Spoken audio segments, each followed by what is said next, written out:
கிச்சிப்பாளையத்தைச் சார்ந்த சரித்திர பதிவேடு குற்றவாளியான ஜான் என்கிற சாணக்கியன் என்பவர் உயர்நீதிமன்ற நிபந்தனை பிணையின் அடிப்படையில் அன்னதானப்பட்டி காவல் நிலையத்தில் நேற்று கையொப்பம் விட்டுவிட்டு தன்னோட மனைவியுடன் காரில் திருப்பூர் நோக்கி சென்று கொண்டிருந்த போது பின்னால் காரில் சென்ற அடையாளம் தெரியாத சிலர் இருவரையும் அறிவாளால் தாக்கிவிட்டு தப்பி சென்றிருக்கிறார்கள்.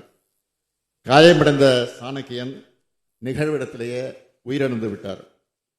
அவருடைய மனைவி சித்தோடு தனியார் மருத்துவமனையில் அனுமதிக்கப்பட்டிருக்கிறார். தகவல் அறிந்த காவல்துறையினர் விசாரணை மேற்கொண்டு இதில் தொடர்புடைய கிச்சிப்பாளையத்தை சார்ந்த சரவணன், சதீஷ், பூபாலன் மற்றும் மைனா கார்த்திக் ஆகியோரை பச்சப்பாளி என்ற இடத்துல அவங்க காரை மறித்து கைது செய்ய முயற்சி பண்ணப்போ சதீஷ் உள்ளிட்டோர் காவல்துறையினரை கொடிய ஆயுதங்களால் தாக்கினர். இதனால் சித்தோடு காவல் ஆய்வாளர் பாதுகாப்புக்காக அவங்களை நோக்கி சுட்டிருக்கிறாங்க.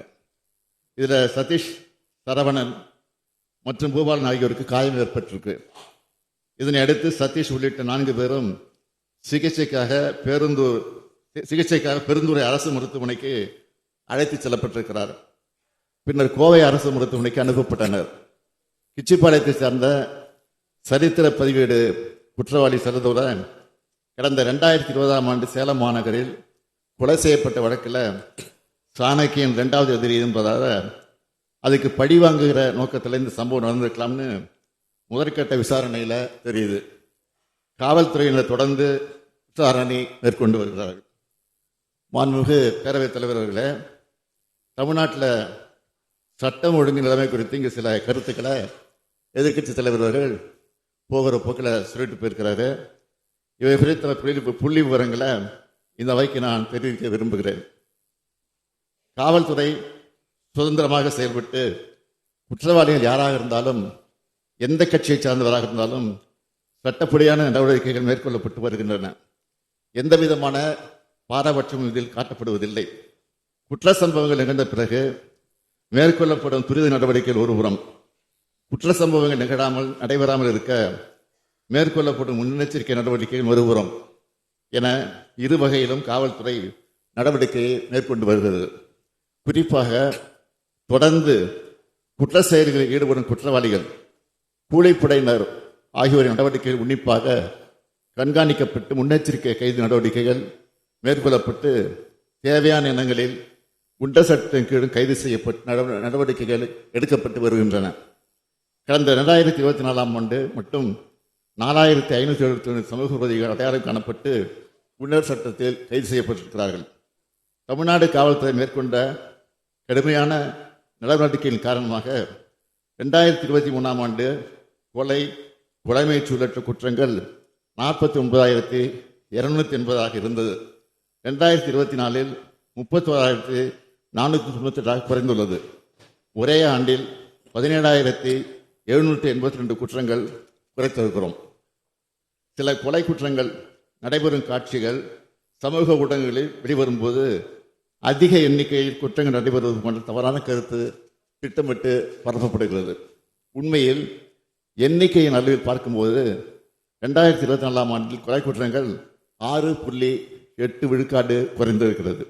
அதாவது முந்தைய ஆண்டோடு ஒப்பிடும்போது 109 கொலைகள் குறைந்திருக்கின்றன.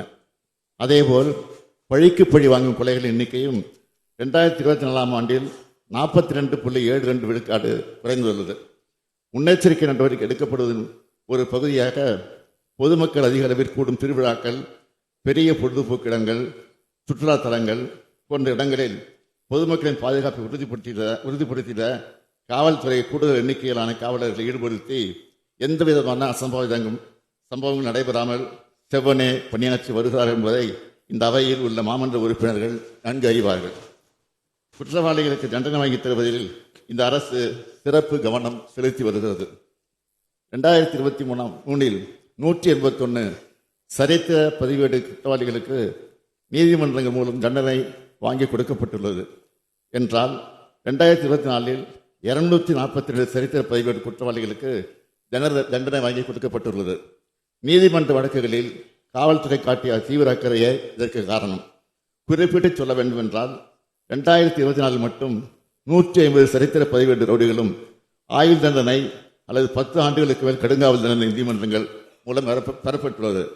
இறுதியாக ஒரே ஒரு புள்ளி விவரத்தை மட்டும் தாங்கள் வாயிலாக இந்த பேரவைக்கு தெரிவித்துக் கொள்ள விரும்புகிறேன்.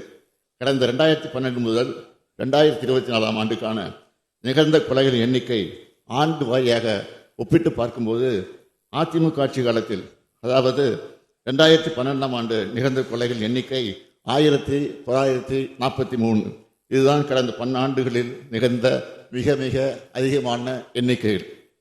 2013 ஆண்டு நிகழ்ந்த கொலைகள் எண்ணிக்கை 1927.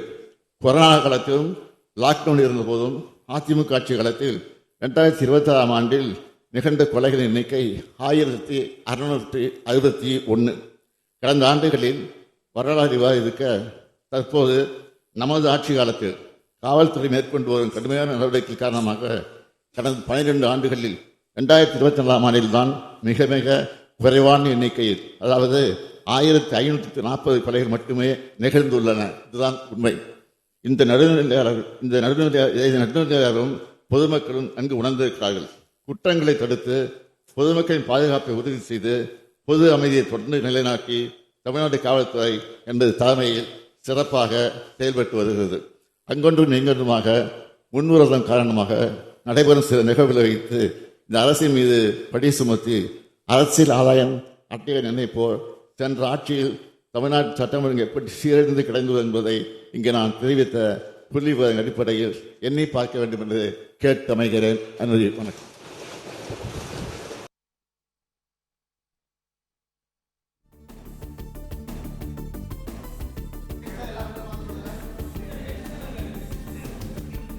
தமிழ்நாட்டில் சட்டம் ஒழுங்கு சிறப்பாக உள்ளது என தமிழக முதலமைச்சர் மு.க.ஸ்டாலின் கூறிய நேற்றைய தினமே 4 கொலைகள் நிகழ்ந்துள்ளன என எதிர்க்கட்சித் தலைவர் இபிஎஸ் அவர்கள் தெரிவித்ததற்கு தற்போது சட்டப்பேரவையில் தமிழக முதலமைச்சர் மு.க.ஸ்டாலின் பதிலளித்த அந்த காட்சிகளை நாம் தொடர்ந்து பார்த்து வருகிறோம். இது தொடர்பான கூடுதல் தகவல்களை எமது செய்தியாளர் பாண்டியராஜ் வழங்க கேட்போம். வணக்கம் பாண்டியராஜ். தற்போது சட்டப்பேரவையில் காரசாரமான ஒரு விவாதம் அரங்கேறி வருகிறது. இது தொடர்பான கூடுதல் விவரங்கள் என்ன? தமிழக முதலமைச்சர் அளித்த பதில் என்ன? விவரங்கள். இன்று சட்டப்பேரவையில் பட்ஜெட் மீதான அந்த விவாதம் தொடங்குவதற்கு முன்பாக வினாக்கள் விடைகள் நேரம் நடைபெற்றது. அந்த வினாக்கள் விடைகள் நேரத்தில் முடிந்த பிறகு நேரமில்லா நேரத்தில் அரசினுடைய கவனத்தை ஈர்க்க வேண்டும் விதமாக எதிர்க்கட்சித் தலைவர் எடப்பாடி பழனிசாமி பேசுவதற்காக முயற்சி செய்தார். குறிப்பாக நேற்று தமிழகத்தில் சட்ட ஒழுங்கு கட்டுக்குள் இருப்பதாகவும் இரும்பு கரம் கொண்டு தவறுகள் நடக்கக்கூடிய இடங்களில் முதலமைச்சர் அந்த நடக்கும் என அவர் அறிவிப்பு கொண்டிருந்தார். அந்த கருத்தை தற்போது எதிர்க்கட்சித் தலைவர் எடப்பாடி பழனிசாமி நேற்று முதலமைச்சர் பேசிக் கொண்டிருந்த நேரத்திலேயே தமிழகத்தில் 4 கொலைகள் நடைபெற்றிருப்பதாக சுட்டிக்காட்டினார். நன்றி பாண்டியராஜன் விரிவான தகவல்களுக்கு.